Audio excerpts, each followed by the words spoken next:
Boa noite, pessoal, tudo bem?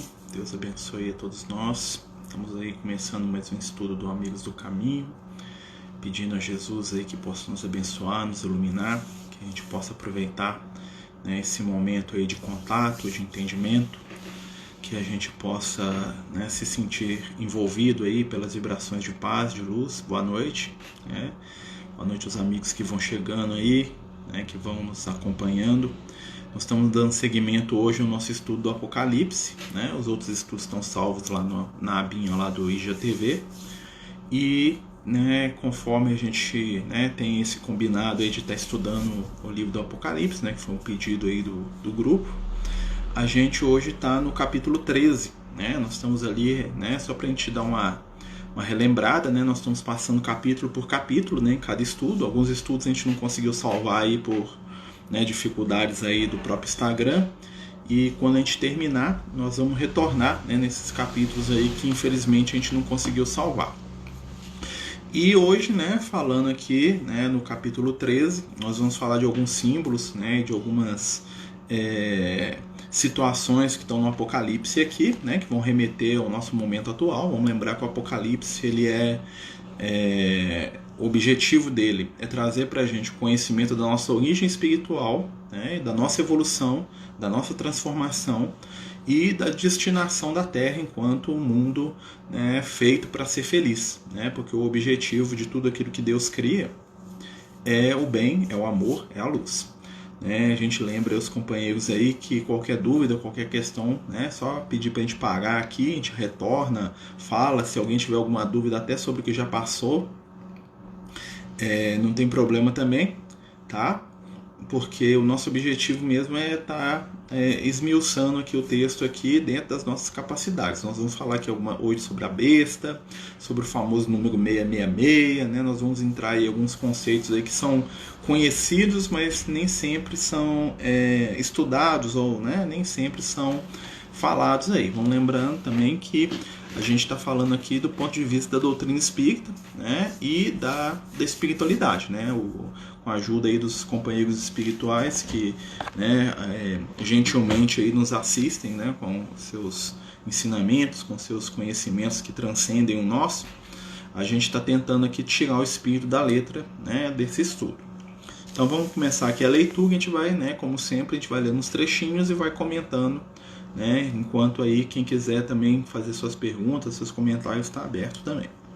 Então tá lá, o capítulo 3 do livro do Apocalipse, né? Como todo capítulo começa com o João falando que viu alguma coisa, né? O João Evangelista, o apóstolo. Depois, vi-se levantar do mar uma besta, que tinha 7 cabeças e 10 chifres.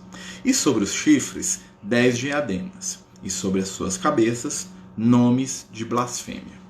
Então, né, o João ele tem uma visão, e nessa visão ele vê uma besta, né? O que é a besta? A besta é um animal, um monstro, né? Uma criatura que é extremamente violenta, agressiva, né? Dominadora, né? Esse que é o sentido da palavra besta. E ele vê uma besta que sai do mar, né? Uma besta com 7 cabeças, ou seja, uma besta que representa, né? Vamos lembrar que a cabeça é a inteligência e o número 7 é a perfeição. Ou seja, uma besta que é uma ideia perfeita, vamos dizer assim, tá? Que as bestas, elas são ideias, são conceitos, né? E essa besta, ela vai sair de onde? Ela vai sair do mar, né? O mar, vamos lembrar que na Bíblia, né, no Evangelho, a água, o mar, né, tudo aquilo que tem relação com a água representa a vida material. Ou seja, do mundo material, né, da matéria, vai sair uma ideia perfeita. Essa que é o simbolismo da besta. Tá? Não é um bicho, não é um demônio, nada disso. É um conceito. Então, do mar, né, da vida material, né, falou de matéria. Né, se pudesse repetir o simbolismo dos pés da semana passada, aí eu vou ter que lembrar onde que nós estávamos naquele momento. Se puder nos ajudar, o pé é aquilo que dá sustentação, né? O pé é aquilo que dá pra gente, que nos dá base, né? Então, onde os nossos pés estão, né? Eles estão ali nos dando base. Então, quando você está, se não me lembro, é o capítulo onde tem lá o anjo que está com um pé na terra e um pé na água, não é isso? Então, é alguém que está com seus 2 pés fincados na realidade material, né? Porque a terra simboliza o corpo, né? O nosso corpo físico, e a água simboliza é a vida material como um todo. Tudo que é material está ligado à água, tá bom? Então essa besta aqui, ela tem 7 cabeças e 10 chifres, né? O número 7 representa a perfeição dessa ideia. E o chifre dá a ideia do quê? De poder, tá? O chifre, ele é a representação de alguma coisa que tem poder. Porque o chifre, né, dá ao animal a capacidade de ferir, né, e de amedrontar o outro. Então o chifre é a representação de poder. Um ser que tem chifres é um ser que tem poder, tá? E tinha 10 diademas. Vamos lembrar que o diadema também é uma coroa, né? É um símbolo também de poder, também, uma outra forma de poder, tá? E sobre o nome e sobre as suas cabeças, nomes de blasfêmia. O que é blasfêmia? Blasfêmia é tudo aquilo que é contrário à ideia da espiritualidade. Ou seja, essa ideia é uma ideia materialista, é uma ideia que tem muito poder, é uma ideia que é aparentemente perfeita, mas que é contrário ao nosso crescimento e a nossa conceituação espiritual. Ou seja, então o que o João vai ver? Ele vai ver o nascimento de alguma coisa que é contrária àquilo que Jesus prega. Tá? O que é contrário ao que Jesus prega? É o anticristo, né? Que é um outro termo lá que também não é um indivíduo, tá, gente? É um conceito. Então aqui é o nascimento, né? A besta representa uma ideia poderosa, né? Aparentemente perfeita, materialista, que se contrapõe, ou seja, que é contrário àquilo que Jesus ensina. Então, aos olhos do mundo, nossa, apareceu um negócio aí que é melhor do que Jesus, tá? Que vai provar que Jesus estava errado, né? E aí, né? A besta que eu vi era semelhante a um leopardo, né? O leopardo é o felino, né? Então, o leopardo ele representa pra gente o que? A velocidade. O felino, ele é sagaz, ele é ágil, né? Ele é uma coisa, ou seja, essa ideia vai ser uma ideia que vai se propagar com rapidez, tá? É uma ideia que vai sair dos nossos limites aí, né, das discussões e vai andar rapidamente por todos os lugares. Os seus pés como os pés de urso, sua boca como a boca de leão. Olha que interessante, né? Então a boca de leão que devora tudo e o pé do urso, né? O urso ele é o quê? Ele tem sustentação, ele se levanta, né? Ele se coloca de pé quando ele quer atacar, né? Quando ele quer aparecer mais forte ainda, tá? E o dragão deu-lhe a sua força, o seu trono e a sua autoridade. Vamos lembrar o que é o dragão? Né? Semana passada a gente falou um pouco sobre o dragão. O dragão é o instinto. Né? O dragão são os nossos instintos, ou seja, é uma ideia. Né? O João vê assim, ó, apareceu uma ideia nova, que é contrária à espiritualidade, que parece que é perfeita e que leva à satisfação, né, dos nossos instintos. Então o dragão deu para ela seu poder. Qual que é essa besta? Né? É o capitalismo. Tá? Essa besta aqui é o capitalismo. Não o capitalismo, né, no sistema, vamos dizer assim, do trabalho, aquela coisa toda, mas o conceito de que o capitalismo vai resolver todos os problemas do mundo. Que o dinheiro, que o poder econômico é a solução de todos os problemas da humanidade. Que quem tem o poder, né, ou seja, é uma ideia que é rápida, né, porque o dinheiro, né, a conquista, a posse, é uma ideia que parece perfeita, né, porque através dos recursos você compra tudo. É uma ideia que fala para você que você não precisa mais de Deus, né, porque economicamente, se você estiver bem, você não precisa de Deus, e isso é até uma realidade em alguns países, não sei se vocês sabem. Os países mais economicamente estáveis são os países que têm maior nível de pessoas que são ateus. Né? Que como não precisam, né, de Deus, aparentemente, né, a ideia de Deus ali não prospera. E o que acontece? E o dragão lhe dá o poder. Por quê? Porque com o dinheiro, com o poder econômico, nós realizamos os nossos desejos, ou seja, nós atendemos o nosso instinto. Né? O que são os desejos? Os desejos são as manifestações do nosso instinto. O desejo de comer, o desejo de beber, o desejo da posse, o desejo sexual, o desejo de ser melhor que o outro, o desejo de dominar, de vencer, de crescer, de estar à frente. São conteúdos instintivos da nossa caminhada. Então, o nosso instinto, né, ele é o quê? Ele é competitivo, ele quer se sobressair sobre o outro, ele quer que, quando eu olho aqui, né, pro número de seguidores aqui, eu tenha 50 milhões e o outro tenha 49, eu fico feliz, como se isso mudasse alguma coisa na minha vida. Né? Ele quer que eu seja o primeiro. Então o instinto vai ser trabalhado pela besta. Né? A besta é a materialização, né? É o reino das ideias materialistas. Tá? E aí fala aqui, ó, Vi uma das suas cabeças como ferida de morte, mas a sua ferida mortal foi curada. E toda a terra, cheia de admiração, seguiu a besta. Adoraram a besta, dizendo: quem há semelhante à besta? Quem poderá enfrentá-la? Quem poderá pelejar contra ela? Pelejar é brigar, né? Então hoje o sistema econômico que nós vivemos, né, esse sistema competitivo, né, ele é observado pela humanidade como vitorioso, né? Porque quem que vai ser igual? Como é que a gente vai viver sem economia? Como é que a gente vai viver sem ganhar dinheiro, sem a posse, sem o poder, né? Sem a compra, sem o mercado, né? Então a terra toda estava cheia de admiração e a terra toda segue a besta. Tá? Quando a gente fala isso, não quer dizer que o dinheiro, que o poder sejam coisas ruins. Né? Aqui nesse sentido, o que está acontecendo? É quando nós contrapomos a matéria ao espírito. Né? A matéria, quando ela está no seu papel de ser um instrumento para o crescimento do espírito, ela está no seu lugar, beleza. Mas a matéria, quando ela se torna a única finalidade da nossa existência, ou seja, eu vivo pelo sucesso, eu vivo pelo dinheiro, eu vivo pelo poder, pelo vencer, pelo, né? Aí tem um desequilíbrio. Por quê? Porque tudo que é material tem data de validade. Tudo que é material é ilusório, de certa forma. E nós passamos a vida toda trabalhando as questões da matéria como se elas fossem as únicas questões que realmente importam. Então, pessoas, milhares de pessoas perdem a sua vida, né, por causa de status, de poder, de dinheiro. Né, e o próprio Jesus falava isso, né, que é o homem que tem tudo e perde sua vida. Né? O que será do homem que, né, para ter tudo, perde a própria vida? Não vai valer nada.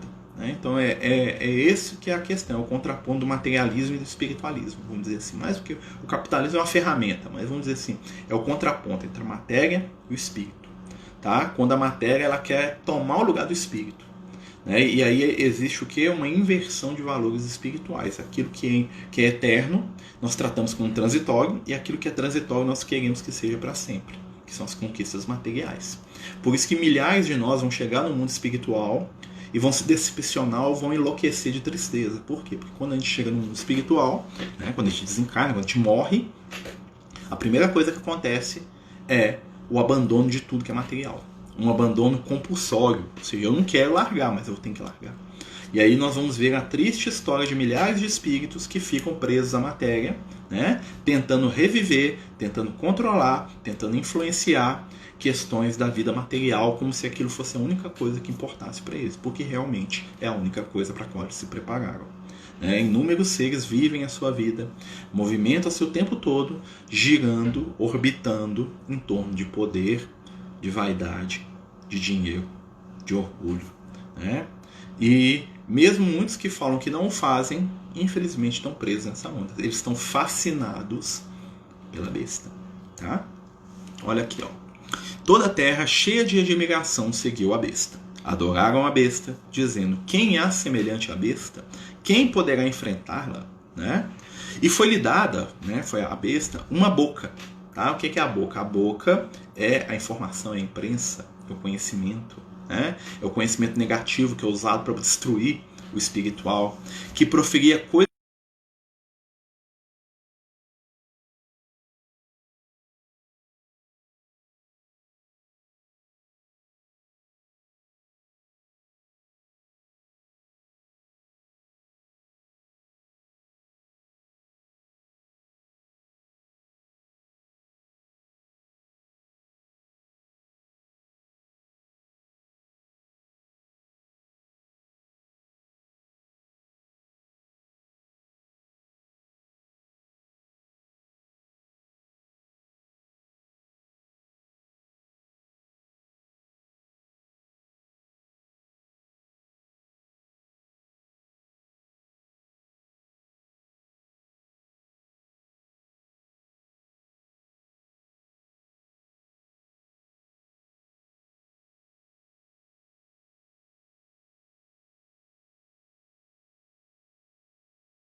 E para você, está funcionando aí? Para mim tá tranquilinho. Voltou, gente? Então vamos continuar, né? E aí ele continua, né, falando pra gente sobre essa questão da besta aí, né? Voltou? Tá funcionando bem? Só é porque muita gente tá falando que tá travando. Se você puder só dar um, se alguém que estiver vindo puder me dar um retorno aí, tá? Marcelo, hoje eu vejo o maior contraponto do espiritual na ciência, infelizmente. Não a ciência como ideia, mas a forma como a ciência é conduzida hoje. O espiritual é quase sempre visto como uma ilusão. Exatamente. Por quê? Porque o materialismo domina. O Kardec já falava isso, né, no século XIX, o quão era difícil, né, se produzir conhecimento espiritual. Né, o quão era difícil trabalhar isso. Né, e o João está falando disso. Olha só, ele fala aqui, ó. Foi-lhe permitido fazer guerra aos santos e vencê-los.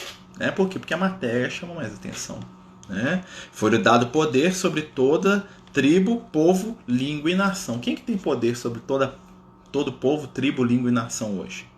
É a matéria, é o capitalismo, é o dinheiro, é o poder. O poder econômico. Vai parecer que eu estou falando de comunismo, mas o comunismo é outra vertente do capitalismo, tá, gente? Ali só tem algumas diferenças, mas o dinheiro e o poder estão no meio. Então é o sistema, a besta é a representação do sistema econômico, que transforma o ser humano num instrumento, seja para o coletivo, seja para si mesmo. Instrumento. A despersonalização do ser humano, é o pior, dos ataques das trevas, tá?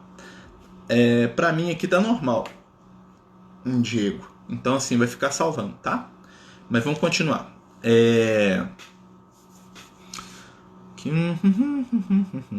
Adoraram todos os habitantes da terra, olha que interessante, cujos nomes não estão escritos no livro da vida do Cordeiro, que foi imolado desde o princípio do mundo.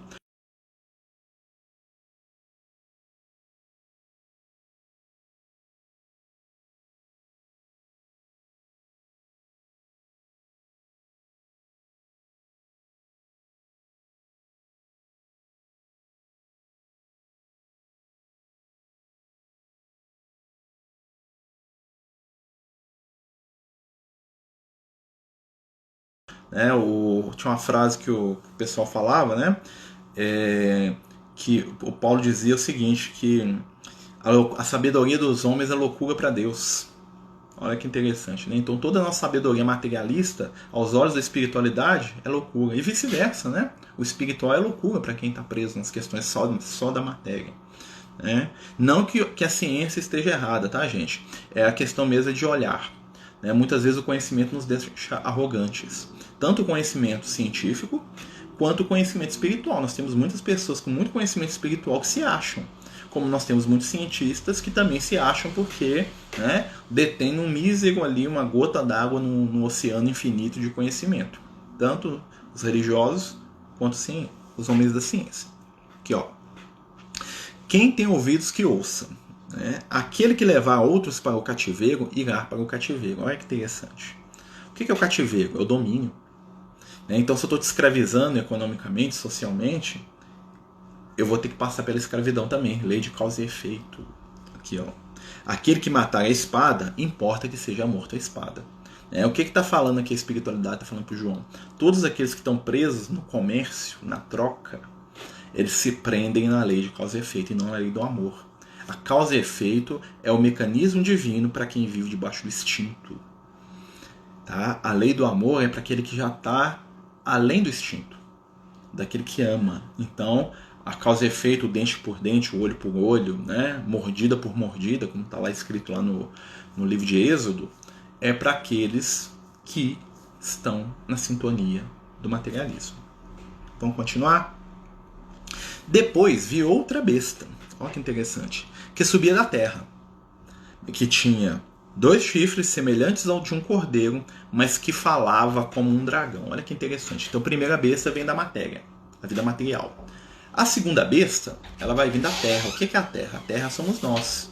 A terra é a materialização daquilo que a gente é enquanto indivíduo. E o que isso aqui vai significar aqui? Ó? O que acontece? Essa besta, ela simboliza, tá, a vaidade. O momento que nós estamos vivendo hoje do culto da personalidade, do ego, né? Então a primeira besta é a condição econômica, financeira que está no mundo. A segunda besta é o culto ao nosso ego. Eu sou importante, eu tenho que aparecer, né? Diante de uma ideia, de um ideal, de um sonho, o mais importante é aparecer a minha figura, né? É o contrário daquilo que o João Batista aprendeu com Jesus. Lembra? O João Batista, que é o outro João aqui, né? Que é o primo de Jesus, que não é esse que escreve aqui, ele tem um momento de redenção espiritual quando ele fala assim: importa que ele cresça ou diminua. E nesse momento que a gente está vivendo, né, que é com essa coisa toda aí do culto da vaidade, do ego, né, da nossa presença aí, o que acontece? Na verdade, o que nós estamos dizendo? Importa que eu cresça e que o resto todo diminua. Então nós vemos aí muitas pessoas com grande potencial no bem, no amor, aí para fazer trabalhos maravilhosos, né, que tem tanta necessidade de aparecer que o trabalho fica em segundo lugar. E aí nós vamos ver companheiros nossos que estão preocupados aí com a quantidade de seguidores, com a quantidade de cliques, com a quantidade de curtidas, com a quantidade disso, daquilo. E o seu trabalho ideal, né, a sua espiritualidade, está ficando para trás. Então essa é a segunda besta. É a segunda besta que tem chifre de cordeiro, mas fala como dragão. Olha que interessante, ela parece boa, né? Porque eu tô falando de mim, eu tô crescendo, tô aparecendo, né? Eu tô me valorizando. Né? Então aparentemente é bom. Mas a minha voz é a voz do dragão, porque eu estou atendendo o meu instinto. Então essa segunda besta ela é mais perigosa que a outra. Essa segunda besta ela se apresenta como sendo de luz, mas na verdade ela trabalha para as trevas. Então vamos lá, continuando aqui. Ela exercia todo o poder da primeira besta na sua presença e fez que a terra e aqueles que o habitassem adorassem a primeira besta, cuja ferida mortal tinha sido curada. E um outro aspecto dessa segunda besta, né, segundo aí os companheiros espirituais, é que a segunda besta também representa a religião. Por que a religião? Porque é a religião que prega o espiritual, mas fala de matéria. É a religião que eu encho a boca para falar de Jesus, mas meu intuito é crescimento econômico. Eu falo de evangelho, mas eu quero encher a bolsa. Eu falo de espiritualidade, mas eu quero resolver as questões da matéria. Né? É um outro modo de aparentar ser o cordeiro, mas na verdade ser o dragão. Então nós vamos ter o quê? A religião que serve ao materialismo. Né? E nós vamos ter aí o culto da prosperidade, né? A bênção de Deus ser dinheiro, ser poder, ser sucesso, né? Vai ter aquele movimento que nós temos de buscar, né? Uma casa espírita, uma igreja, um templo, um lugar que seja para ganhar dinheiro, para ficar rico, né? Porque Deus vai me dar em dobro. Mas Deus vai me dar em dobro o quê? Né? Deus que é espiritualidade, que é eternidade, ele vai mexer com as coisas que são transitórias. Qual que é o objetivo de Deus nos dar prosperidade material, quando a prosperidade material é algo que some poucos anos, não é eterno, não vale nada. Né? Aos olhos da eternidade, o que é uma encarnação de riqueza ou uma encarnação de pobreza? Nada.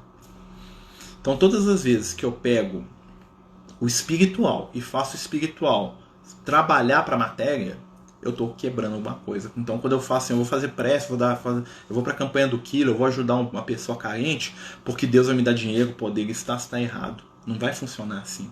Porque a matéria que tem que sustentar o espiritual e não o contrário. E aí nós vamos ver por que é uma besta. Né? O que é a besta? A besta é aquilo que é contrário a Jesus. Eu estou pegando um conceito espiritual e eu subverto o conceito. Ao invés de falar que a vida material, que as nossas experiências aqui são ferramentas para a gente crescer enquanto espírito, eu pego o espiritual e transformo o espiritual em ferramenta para mim ter conquista material. Tá vendo a diferença da coisa? Né? Tá vendo como é que é o canto da sereia, como diria lá o nosso amigo Lucas? Por quê? Porque parece que é muito bom. Né? Então eu vou fazer prece, eu vou me iluminar, eu vou ajudar todo mundo, desde que Deus me dê riqueza, me dê saúde, me dê felicidade material. Porque isso é ser abençoado. Né? Mas dentro do conceito de Jesus, isso não é ser abençoado. Tá? Porque Jesus, né, vamos lembrar, né, que aquilo que era o sonho das pessoas, né, o que era a bênção para as pessoas que conviviam com Jesus? 3 coisas. Tá? Um homem abençoado na época de Jesus era 3 coisas. Ele era rico, ele tinha muitos filhos e ele vivia muito para aproveitar a riqueza e os filhos. né? Então isso é ser abençoado dentro do conceito bíblico do Antigo Testamento. Então quando você via lá um cara que viveu 1000 anos, 900 anos, igual Matusalém, né? 700 anos, o que isso queria dizer? Aquele companheiro foi um cara abençoado. Não quer dizer que ele viveu aquele tanto, não. Tá? É só um jeito de explicar que aquele companheiro era abençoado. Então você vai ver que todo personagem bíblico do Antigo Testamento, ele era muito rico, né? Ele tinha gados, rebanho, não sei o que mais. Ele tinha um monte de filho e ele vivia muito tempo. Isso era a bênção na época de Jesus, considerado. Aí veio Jesus, né, que não tinha uma pedra para encostar a cabeça, era solteiro e morreu jovem. Então Jesus se transformou o quê? No maldito. Dentro do conceito religioso da época deles, Jesus não podia ser o Messias nunca. Porque Jesus ele deu errado. Tudo que era bom e abençoado, Jesus não tinha. Jesus morreu jovem. Jesus não era casado, ou seja, não teve filho. Né? E Jesus era pobre. Né? Então, assim, dentro daquela ideia materialista, Jesus deu errado. Mas por que ele passou? Pode perguntar. Fica à vontade, Carlinhos. Fica à vontade. Né? Nós estamos aqui no capítulo 13 aqui do Apocalipse falando das bestas. Né? Tem algo que nós aqui somos bestas. Pode perguntar, amigo. Aqui, ó. Operou grandes prodígios. Né? A segunda besta. Né? Que é a religião. Né? Que é a vaidade. De sorte que fez até descer fogo do céu sobre a terra na vista dos homens. Seduziu os habitantes da terra com prodígios que lhe permitiram fazer diante da besta, dizendo aos habitantes da terra que fizessem uma imagem da besta, que tinha recebido um golpe de espada e recuperou a vida. Foi-lhe concedido dar espírito à imagem da besta, de modo que falasse a imagem da besta, e de fazer com que fossem mortos todos os que não adorassem a imagem da besta. Ou seja, a religião, que ao invés de nos conectar com o espiritual, faz com que a gente seja mais materialista ainda. Ou seja, a religião cria uma imagem da besta. A religião, em vez de nos ensinar a sermos espíritos libertos pelo amor, né, pelo trabalho, pela prática, o que ela faz com a gente? Ela transforma a gente em pessoas mais materialistas ainda. E quando eu falo religião, eu estou falando da doutrina espírita também. Tá? Porque tem muito espírita que é extremamente materialista, que é extremamente apegado ao poder, à vaidade, ao ego, ao mando, ao domínio dos outros, né? Que acha porque tem um cargo ou tem lá um nomezinho de papelão lá de qualquer, né, de qualquer situação, que ele está apto a controlar a vida alheia. Né? Então, assim, vamos pensar nisso, né? Porque a religião, ela, no seu princípio, ela é boa. Tá? Mas o que nós fazemos com ela, quando nós transformamos a religião numa ferramenta de dominar os outros, aí está errado. Não importa se eu sou católico, evangélico, budista, muçulmano ou espírita. Não importa. Né? Porque o que a gente tem que viver o que é a nossa intimidade. Né? Mas, ô Carlinhos, você pode fazer a pergunta que você queria, só digita ela aí para nós aí, por favor, que aí a gente responde, né? Obrigado. A espiritualidade não pode caminhar junto com a riqueza? Pode, né? Quando a riqueza é uma ferramenta da espiritualidade. O que isso quer dizer? O grande problema não é ser rico, o grande problema é ser escravo da riqueza. Né? Como é que a gente vai explicar isso? O grande problema é quando a riqueza se torna o único foco da vida da pessoa. Né? Aquilo que o Kardec brincava lá, que falava, na época do Kardec era muito comum o pessoal pedir para os espíritos mostrar para eles onde que tinha tesouro enterrado.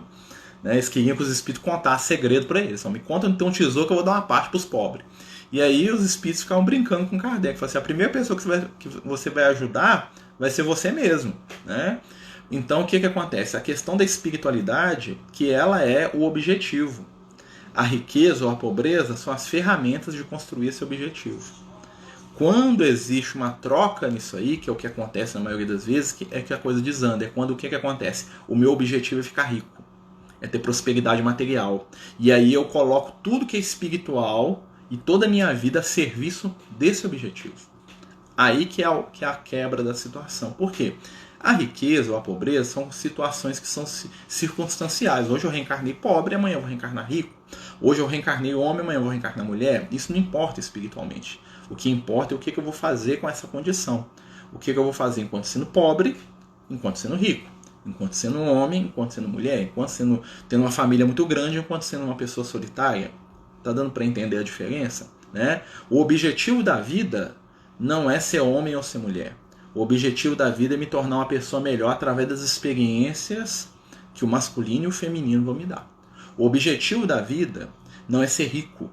O objetivo da vida é crescer espiritualmente né? Utilizando a riqueza ou a pobreza como oportunidade de aprendizado. Aí que está o que enrola a maioria das pessoas, o que a gente perde, né? Porque o que acontece? Por mais que eu tenha uma prosperidade material agora, eu vou desencarnar.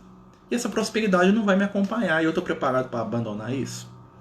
Por mais que eu esteja, né, numa determinada condição afetiva, social, econômica, eu vou ter que deixar isso em algum momento. Que é a questão da transitoriedade. Nós não sabemos lidar com isso. Aí o que acontece? A gente desencarna, mas fica preso na matéria. Fica preso aqui na Terra.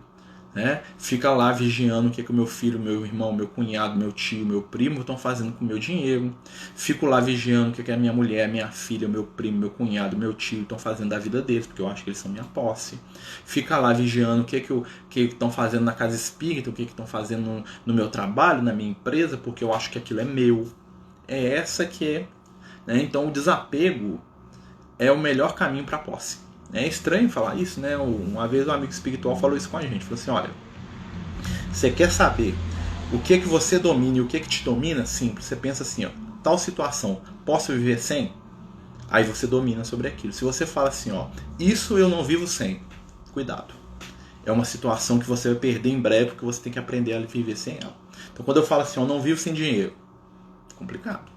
Quando eu falo assim, eu não vivo sem fulano de tal, complicado. E nós temos muito isso. Né? Isso aí, quando eu estou falando isso aqui, mas isso aqui todos nós temos 1, 2, 10 ou 12 apegos aí, que nós precisamos aprender a se libertar dele. É nesse sentido. Né? A riqueza, existem muitas pessoas iluminadas que são ricas. Eu mesmo conheço pessoas que têm uma condição financeira assim que é invejável e que aonde eles passam o amor divide. Eu tenho vários amigos assim. Né? Pessoas que se você precisar de alguma coisa para fazer o bem para os outros, você pode ter certeza que eles vão te ajudar. Né? Como eu conheço gente, né, que às vezes não tem uma pedra para encostar a cabeça, como Jesus não tinha. São pessoas extremamente materialistas, agressivas, violentas, dominadoras. A riqueza ela não é condição de crescimento espiritual, ela é apenas ferramenta. Né? Então quer dizer o seguinte, o cara ser pobre não quer dizer que ele vai para o céu direto, não. Né? Porque muitas pessoas que têm uma condição muito, muito miserável são pessoas dificílimas de lidar. Né? Eu lembro muitas vezes a gente está nos trabalhos sociais lá da Casa Espírita, né? E alguns companheiros você vê no olho deles, se eles pudessem, eles te davam na cara lá. Né? Estão ganhando as coisas de graça muitas vezes, né? Mas eles têm dentro de si uma raiva, um ressentimento. Né? Estão sempre brigando, estão sempre agressivos, estão sempre fomentando discussão. Né? São espíritos que estão ali constrangidos pela lei da consciência deles. Né? Eu lembro uma vez, né, que a gente estava lá numa situação dessa, e aí o Lucas virou pra gente e falou assim, olha, é o que eles têm para dar. Se eles não fossem desse jeito, eles não estariam nessa situação de tanta penúria.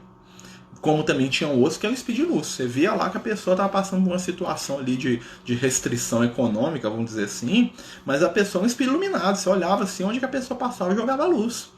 Como também tem a questão da riqueza, né? Tem ricos que são pessoas maravilhosas, igual eu falei aqui, eu conheço vários que fazem trabalhos de caridade aí que deixam qualquer um de boca aberta, que eu não daria conta de fazer, talvez se eu tivesse a mesma condição, né? Que se dedicam, então assim, a questão toda não é ter ou não ter, é como ter. Né? Mas vamos continuar lá porque me deram uma cutucada aqui que o nosso tempo aqui já tá indo. E aí ele fala aqui, ó, seduziu os habitantes da terra, né, com prodígios que lhe permitiram fazer diante da besta, dizendo aos habitantes da besta que fizessem uma imagem dela, né, aos habitantes da terra que fizessem uma imagem dela. Né, e essa imagem ela vai trabalhar a favor da besta, ou seja, é uma ilusão, a imagem é sempre ilusão. Tá? A imagem é algo ilusório, né, é uma aparência. Né, então hoje nós estamos vivendo esse momento em que até o espiritual é materialista. Né? Eu tenho um amigo espiritual uma vez falou isso comigo. Falou assim que a gente estava falando sobre países, essas coisas, né? Ele estava falando dos Estados Unidos. E aí, né, não sei quem estava falando lá no estudo, lá que os Estados Unidos é um povo muito religioso. Né? E aí o companheiro espiritual falou assim, corrigiu, é muito religioso, mas muito pouco espiritualizado. Porque toda religião do norte-americano, né, claro que ele generalizou, né? Que a gente sabe que não é assim. A religião dos Estados Unidos ela é totalmente materialista, porque o objetivo religioso deles é prosperidade da matéria. Então, na verdade, eles são extremamente religiosos, mas muito pouco espiritualizados. Por quê? Porque as questões do espírito eles não cogitam. Eles não cogitam da vida depois da morte, eles não cogitam da imortalidade, da evolução, da transformação do ser, da busca da virtude, do bem. Eles não cogitam daquilo. Eles cogitam o seguinte: eu vou rezar para Deus, Deus vai me dar dinheiro, vai me dar vitória. Deus vai para a guerra comigo porque é o meu Deus, eu vou lá, eu vou vencer, eu vou derrotar, eu vou ganhar, eu vou ser o primeiro, e Deus salve a América, eu abraço a bandeira e Deus do meu lado. Né? Ou seja, uma visão totalmente materialista de Deus. Deus vai provar que gosta de mim porque eu vou ficar rico, eu vou ser o melhor, vou ganhar, vou ser... Materialismo, né? Ou seja, a religiosidade é materialista. Então, aos olhos da espiritualidade, muitas vezes é uma espiritualidade vazio, porque não tem essência. Né? Por isso que muitas vezes a gente pensa assim, por que a doutrina espírita deu certo no Brasil? Porque o povo brasileiro, com a sua característica espiritual, quem que nós somos espiritualmente? Gente, nós somos um pouco de cada lugar. Né? Nós vamos ter aqui aqueles que vieram da Europa, né? Como diria lá o Chico, o povo mais pobre da Europa, né? Que é os portugueses, pobre em vários aspectos. Né? Nós temos lá os que vieram da África, né? Que trouxeram uma cultura milenar, esmagados, dominados, né? E no meio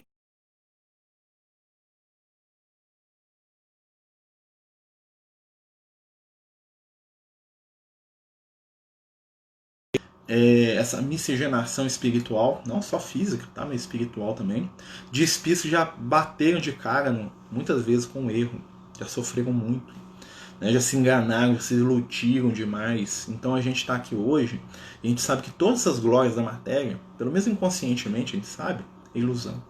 Por mais que a gente tenha saudade delas, né? De vez em quando você dorme e você sonha que você está lá em Roma, que você está lá na Europa, que você está lá no Egito, lá na Grécia, e tudo era lindo, né? Pelo menos do seu ponto de vista, tudo era lindo, né?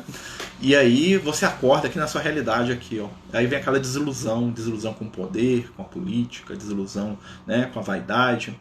Então nós estamos dentro desse movimento aqui, porque isso favorece o despertado espiritual, né? Isso favorece o nosso acordar para quem nós somos de verdade. Então aquela época da ilusão, né, amargamente, como diria aí o Lucas, né, nós acordamos amargamente da ilusão, né, porque a ilusão nos chutou. Né? Tem uma frase do Emmanuel que eu gosto muito, que ele fala assim, ó, abandone a ilusão antes que a ilusão te abandone. Né? O Emmanuel ele fala isso pra gente, ó, abandona a ilusão antes que a ilusão te abandone. E nós aqui no Brasil, né, nós temos sendo abandonados pela ilusão muitas vezes, apesar que a gente teme ficar preso nela, né? A gente teme adorar essa besta aqui, ó, né? E aí ele continua, ó, conseguiu que todos, pequenos, grandes, ricos e pobres, olha aqui, ó, livres e escravos, fossem marcados na sua mão direita ou nas suas testas. Olha que interessante. E que ninguém pudesse comprar e vender, exceto aquele que tivesse o sinal ou o nome da besta, ou o número do seu nome. Olha que interessante, aqui é o sinal da besta, aqui, ó. Né? Então, no mundo, ninguém podia comprar nem vender, olha aí que nós estamos falando aqui do sistema econômico, né? Que não podiam trabalhar, né? Se não tivesse nas mãos ou na testa o sinal da besta. Olha aqui, o que é nas mãos? Mão é o símbolo do trabalho. Testa, tem um chakra frontal aqui, ó, o pensamento. Ou seja, você não consegue viver na matéria segundo a besta, tá? Se você não trabalhar para atender a besta, né? Se na sua mão tiver o sinal da besta, você viver para trabalhar para atender a besta, ou se você não pensar o tempo todo nela. E aí a gente vai pensar assim, é o materialismo. Ou eu vivo, trabalho, lembra que a gente estava falando ali antes? Que o problema não é a riqueza, e sim viver em função dela? É viver em função da besta. O problema não é a aparência, é viver em função dela. O problema não é querer ser feliz no casamento, é viver em função disso. O problema não é querer ter saúde, é viver em função disso. O problema não é querer aproveitar a vida, é viver em função disso. É quando aquilo está na sua mão e na sua testa. Ou seja, você só trabalha para aquilo, você só pensa naquilo. Aí nós vamos voltar lá nos livros do André Luiz, quando o André Luiz está conversando com dois espíritos, né? Na verdade não é o André Luiz não, é o espírito Alexandre. E ele está conversando com dois espíritos obsessores, e esses espíritos, né, o Clarindo e o Leonel, né, quem já leu os livros do André Luiz vai lembrar deles. É o Obreiros da Vida Eterna, se não me engano, que é o livro. E o Clarindo e o Leonel estão conversando com o André Luiz, e que são obsessores, né? E eles falam pro mentor lá que está com o André Luiz, eles estão falando de obsessão. Como é que eles fazem para obsidiar os outros, para dominar os outros? Eles falam assim, ó. Cada pessoa possui, né, em si uma ideia-chave, um pensamento-chave, um pensamento que domina tudo que ele faz. Quando você descobre qual que é esse pensamento, você age em cima dele, você domina aquela pessoa. No caso em particular que eles estavam falando, era um rapaz que o problema dele era o dinheiro. Ele era muito rico e ele queria ficar cada vez mais. E aí o que esses obsessores que queriam destruir esse rapaz fizeram? Eles foram para a casa dele, levaram um monte de espírito desencarnado, de avarento, né? Porque o problema do rapaz era a avareza, e eles queriam aumentar a avareza do menino.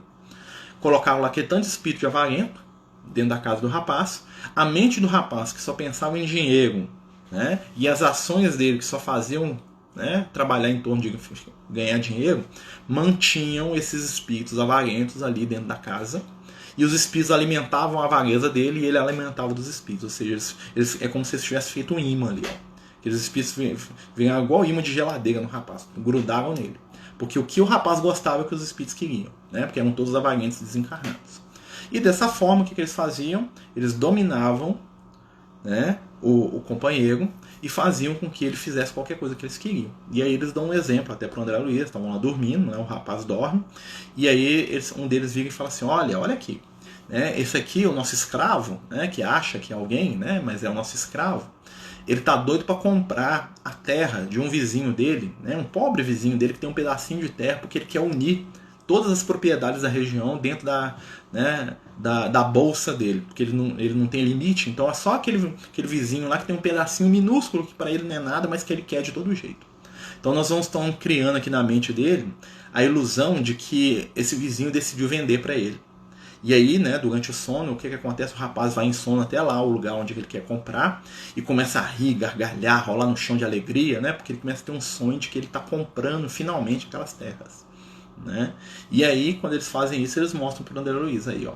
Ele vai fazer tudo que nós queremos. Por quê? Porque nós estamos dando para ele exatamente aquilo que ele acha a coisa mais importante na vida, que é a posse. E ele não sabe, né, o rapaz, que o que ele está juntando aqui é o que é nosso. E ele nunca vai gastar nada, porque nós não vamos deixar. Porque o único objetivo dele existir aqui é para poder juntar dinheiro para a gente, porque nós é que somos o dono real desse negócio aqui. Ele acha que é dele, mas é nosso, ou seja, eles também eram avarentos. E aí nós vamos entender esse processo aqui, né, do sinal que está escrito na testa e que está escrito na mão. Vamos ver que muita coisa que a gente lê na Bíblia, né, que parece que não tem nada a ver, está totalmente ligado com os conceitos da doutrina espírita. Né? Então muitas vezes a pessoa está obcecada com alguma coisa, né, uma conquista, e na verdade essa conquista não é dela. Essa conquista está sendo manipulada por outras forças, por outras inteligências, né? E ela está sendo um joguete ali, presa numa ilusão. E aí quando os espíritos têm aquilo que eles querem, né, os espíritos trevosos, o que eles fazem? Eles botam o rapaz para fora, que era o plano deles. Não deu certo porque a espiritualidade foi lá ajudar, né? Mas aí é outra história. Quem quiser ler o livro lá, que é muito bom, né? Aí ele fala aqui, ó: aqui está a sabedoria. Quem tem inteligência, calcule o número da besta, porque é número do homem, e este número é 666, famoso 666, que é o número da besta. Por que é o número 666? Né? Tinha até um filme que passava, chamava Profecia. Passava que tinha um menino que nascia, que tinha um 666 tatuado na testa, né? E ele era a reencarnação do diabo, um trem assim, tenebroso, né? Aquilo lá é uma ficção idiota, tá, gente? O filme de terror até é legalzinho, mas não tem nada a ver.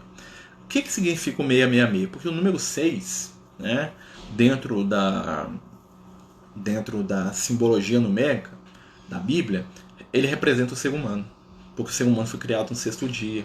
O número 6 é o nosso estágio evolutivo, ou seja, dentro dos níveis evolutivos, né, do ser criado até o infinito, nós estamos no número 6, tá? Ou seja, nós, né, de 1 ao infinito, nós estamos no estágio 6 de evolução, né, e nós achamos que nós somos o máximo. E por que o número 6 se repete 3 vezes? Porque o número, além de representar o número 6, além de representar o ser humano, ele representa também imperfeição. Então o número 6, e o que significa 3 vezes o número 6? O número 3 representa alguma coisa que é total, que é completo. Ou seja, então 666 é a imperfeição completa, que é o estado nosso humano. Nós ainda não somos espiritualmente falando, aquilo que nós vamos ser um dia. Nós somos ainda como se a gente fosse um girino espiritual, né? Uma vez o Espírito falou isso comigo num desdobramento, eu fiquei tão assim, sentido. Falou assim, ó, aos nossos olhos vocês são girinos espirituais, vocês não desenvolveram ainda. Então não tem como vocês saírem para a superfície, né? E nem subir na beirada da lagoa ainda. Vocês ainda estão lá no fundo da água ali, do córrego ali, ó, nadando com as suas caldinhas e achando que vocês são muita coisa. Mas vocês ainda não desenvolveram. Um dia vocês vão chegar lá. Mas espiritualmente falando, o nosso estado é de girino espiritual. Nós estamos ali no início do nosso processo de aprendizado, né? No início do nosso momento de crescimento, né? E a imperfeição é a nossa característica. Por isso que a gente não deve sofrer com a nossa imperfeição. Nós devemos fazer aquilo que a gente dá conta para poder fazer o bem, para poder ajudar, né? Igual muita gente está perguntando, né? O que a gente tem que fazer para ser uma pessoa melhor? Fazer aquilo que a nossa intimidade dá conta. Né? Nós temos que ser perfeitos dentro da nossa capacidade, ou seja, nós temos que ser o melhor que nós podemos, né? Sem querer agradar ninguém, porque nós nunca vamos agradar, né? Porque na verdade nós temos que agradar a nossa própria consciência, né? E sendo sinceros com a gente daquilo que a gente dá conta e daquilo que a gente não dá conta, sendo humildes, né? Lembrar aí, né? Hoje é Dia dos Pais, né?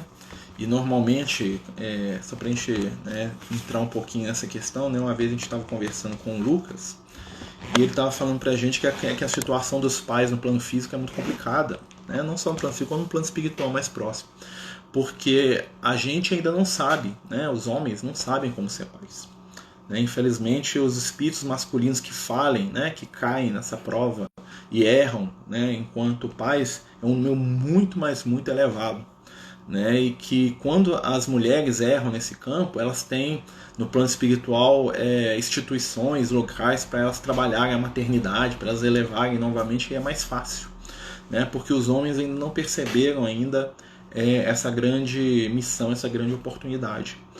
E quando a gente fala isso, né, sobre o Dia dos Pais, né, eu não esqueço que é uma coisa que a gente tem que tratar com muito cuidado, né, que é a figura paterna. Porque para muitas pessoas a figura paterna ainda é uma coisa até negativa. Né? Eu não esqueço uma vez que a gente foi fazer uma comemoração de Dia dos Pais lá no Francisco e a gente ia fazer uma lembrança lá, não sei, né, da evangelização lá para os assistidos, e houve uma reação, né, muito infeliz às vezes, muito triste de algumas crianças, de alguns dos nossos jovens lá, porque a figura paterna é uma figura que era muito mais temida, né, e causava muito mais medo do que afeto, né? Porque para muitos o pai era aquele cara que chegava tonto, que estava preso, que quando ele chegava ele batia, ele espancava, ele agredia, ele tomava, ele batia na mãe. Então assim, é uma coisa que tem que ser resgatada, né? Por isso talvez a gente vai ver a relação de Jesus com o pai dele, né? O José, né? Até o Lucas trouxe uma mensagem sobre ele hoje. O José era aquele espírito que ele deu o que tinha, né? Como diria lá o Lucas, ele não apareceu na história, não ficou famoso, foi até meio apagado, né? Porque o José é uma figura inconveniente, né? Que eu queria que, né? As pessoas queriam transformar Jesus em Deus, então Deus não podia ter um pai, né? Então eles tiraram o José da jogada. Mas a relação de José com Jesus eu acho que é um grande exemplo para todos nós, né? Porque se a gente for analisar, ele era inferior à mãe, né? Coisa que normalmente os pais são em aspecto emocional, afetivo. Ele é muito mais inferior a Jesus, ou seja, ele não dava conta do próprio filho, né? Tava até brincando, né, hoje com aquela, né, companheira, a Renata mandou pra Edneia lá, colocou lá no Instagram dela, eu acho, lá, falando que o pai é aquela pessoa que manda o filho perguntar pra mãe, né? Como é que é o negócio? Pergunta pra sua mãe, né? Feliz dia do pergunta pra sua mãe. Aí eu fico imaginando José com Jesus e Maria dentro de casa, né? Jesus ia lá perguntar as coisas pro José, o José devia falar exatamente para eles, pergunta para sua mãe aí, porque, né? E o José, ele fez aquilo que ele dava conta, ele não dava conta de atender as perguntas espirituais de Jesus, mas ele dava conta de trabalhar, de ser exemplo, de ser humilde, né? Ele dava conta de amar, né? Ele dava conta de ser o abraço, de ser a mão no ombro, ele dava conta de ser o olho no olho, ele dava conta de ser o professor da carpintaria. E muitas vezes eu penso que quando Jesus pede para ser carpinteiro, para aprender o ofício com o José, era para permitir ao José ensinar alguma coisa para ele. porque talvez o José devia se sentir ali, né, ao lado de Jesus, um inútil. O que eu vou dar para esse menino? Né? O que eu vou dar para ele? E aí quando Jesus vira para o José e fala assim para ele, pai, me ensina aqui, deve ter sido um momento de glória do José, tipo assim, eu tenho alguma coisa para dar para esse rapaz aqui, para esse garoto aqui, ó. Né? E imagina, né, o José lá com as mãos tremendo, lá nas primeiras madeiras, né, ensinando, não, aqui você vai segurar, corta e coloca, e passa o enxó e arredonda, e faz assim, e escolhe desse jeito. Né? E claro que Jesus já sabia tudo de tudo, né? Mas esse movimento de Jesus pedir para o José ensinar para ele, né, que o Emmanuel até fala no livro Boa Nova, né, que Jesus pede para ser admitido na oficina de José, é um movimento de amor. Né? Porque Jesus, ele viu que o José queria dar algo para ele, e mesmo que ele não precisasse, ele queria receber o amor do José. Né? E ele recebe esse amor na forma do trabalho, ele recebe esse amor na forma das experiências que o José tinha enquanto carpinteiro. E é interessante que Jesus vai ser conhecido no mundo todo como carpinteiro. Ele vai ser conhecido pelos seguidores dele como o filho do carpinteiro. Né? Apesar da preponderância de Maria na vida dele, né? Que era um espírito que estava ali, né? Pronto para dar suporte para ele, muito mais do que o José, né? Tinha muito mais estrutura espiritual, é incomparável a questão. Né? Maria é um espírito, né, que estava quilômetros de anos-luz de evolução do José, mas o Jesus aceitou ser o carpinteiro, ou seja, Jesus aceita a herança do pai dele, o pouco que o pai dele tinha dado, que deu com amor, Jesus incorporou aquilo na própria jornada de vida dele. Né? Então, e é interessante que Jesus termina a vida dele aonde? Exatamente na madeira, na cruz. Né? Então, assim, ele termina a vida, como diria lá um companheiro espiritual, abraçado na madeira para lembrar-se de José, porque via em todas as pessoas os olhos do seu pai, né? Nos humanos simples, nas pessoas humildes, porque o José era uma pessoa humilde, né? O José era uma pessoa simples, de entendimento limitado, né? Mas de carinho muito elevado, de carinho muito superior. Né? Então, assim, é interessante a gente pensar nele, né? E imaginar, né, como que a gente pode diminuir para aqueles que a gente ama aprenderem a crescer. Né? Então a gente deixa essa mensagem por último, quem quiser ler lá a mensagem lá, né? Desculpa aí os inúmeros erros de português que vocês vão ver na mensagem, porque, né, é assim mesmo, mas a essência é essa, né? A gente aprender com José a diminuir por aqueles que a gente ama crescer. E o José diminuiu em tudo. Né? Até a personalidade dele ficou meio de lado na história para que a figura do Cristo crescesse. Né? E esse é o papel de um verdadeiro pai. Né? E por isso que o José é o exemplo que eu pego aí para esse Dia dos Pais aí, né? Que ele possa envolver a todos os que são pais, todos aqueles que lembram dos seus pais, mesmo que os pais não tenham sido aquilo que a gente esperava, né? Eles deram aquilo que eles tinham, vamos lembrar, né? Que Jesus soube incorporar o que o José tinha de melhor na caminhada dele, que a gente saiba também incorporar aquilo que a gente tem, que o nosso pai tem de melhor para nos oferecer, mesmo que seja uma coisa em 500, né? E que a gente guarde isso no nosso coração, tá certo? Nós vamos terminar o estudo, meus amigos, né? Nosso horário aqui já está começando, daqui a pouco já aparece aqui o sinalzinho, né? Para evitar que a gente perca aí o vídeo, um salve, né? Queria agradecer a todos aí os companheiros que participaram com a gente, né? Lembrar que terça-feira a gente tem um estudo de... Terça-feira não, quarta-feira a gente tem um estudo de mediunidade, né? E a gente está vendo uma data aí para o estudo de evangelho, talvez passe para sexta, a gente vai ver como é que vai fazer, né? Porque a gente tem um compromisso na Casa Espírita na quinta-feira com alguns companheiros, né? A gente está fazendo um trabalho lá de suporte lá, que é muito importante também. E a gente transfere o estudo do evangelho ou para sexta ou para sábado, a gente vai ver ainda o dia que for melhor, tá bom? Mais uma vez aí, vamos pedir a Jesus que nos abençoe. Vamos aproveitar esses minutinhos finais aí para pensar nos nossos pais, encarnados ou desencarnados, ou reencarnados, que sejam, né? Vai que já tá, né? E que eles recebam de nós aí muito amor, muita luz, né? E muito obrigado, né? Que a gente saiba também agradecer, né, esses companheiros aí que nos ajudaram a estarmos aqui na matéria, né?